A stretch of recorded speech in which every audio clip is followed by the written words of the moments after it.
Astaga, subhanallah. Hai guys, so bersama dengan saya kita ada special guest lah dekat Nature Tepung ni. So boleh perkenalkan diri sikit?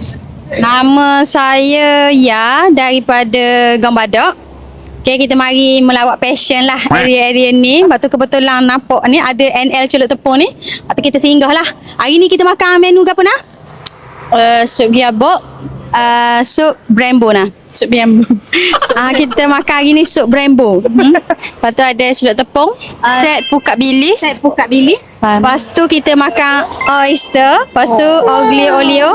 Memang sedap. Oh, Kak Ya boleh bagi rate 10 per 10. Sotong celup tepung. Sotong. Lembut. Lembut. Celup Dok. tepung ya. Sotong lagi? Sotong, udang, ikan. Ya. Lepas tu kita makan oyster. Habis. Habis 9 pieces tu? Habis. Habis 9 pieces ya. Lepas tu kita makan olio sedap. Lepas tu kita makan juga tu. So giabok lah. So giabok tu boleh makan 4-5 orang siapa kita buat besar. Besar giabok tu. Besar memang kita bagi. So memang awak kalau mari memang akan terkejut lah. Okey, mana mari lain penarik ni. Kalau nampak ni kedai ni NL Celup Tepung. Berik ke son lalu. Berik. Pakat mari deh. NL Celup Tepung recommended. Ya. Okey, awak tu saja daripada kita. So jangan lupa untuk datang ke NL Celup Tepung lah. So jumpa dekat NL awak. Bye.